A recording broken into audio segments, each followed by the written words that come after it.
陳小姐，咁你平時咧點樣用我哋呢個預防疤痕嘅套裝咧？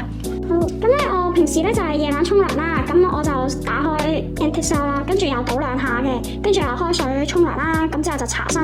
咁如果好似手上面啊或者腳嗰啲傷口咧比較嚴重啲咧，我就可能會敷佢大概1分鐘到，我就會洗咗佢噶啦。咁然後沖完涼咧，我就用毛巾輕輕咁印下啦，係啦，印完之後咧我就會再用呢個凝膠搽落隻手度，但係薄薄嘅一陣就 OK 噶啦。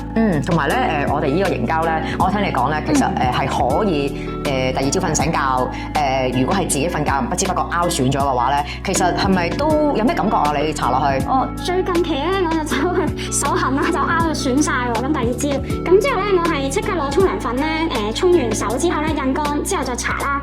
咁其實搽落去嘅感覺係唔會乸嘅，會舒服嘅，同埋好快就吸收咗噶啦。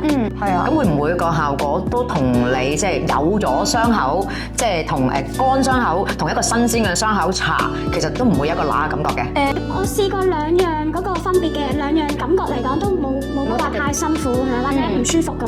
係啊，同埋我有試過出邊坊間有唔同類似呢啲除疤膏啊各樣嘢咧，佢哋有個唔好嘅位就係咧，我好似有呢啲傷口嘅時候佢係唔俾用嘅，但係呢一隻咧保濕呢個咧就唔同啦，咁佢就可以直接搽落去咯，係又唔會揦喎，所以呢個其實幾好用。OK。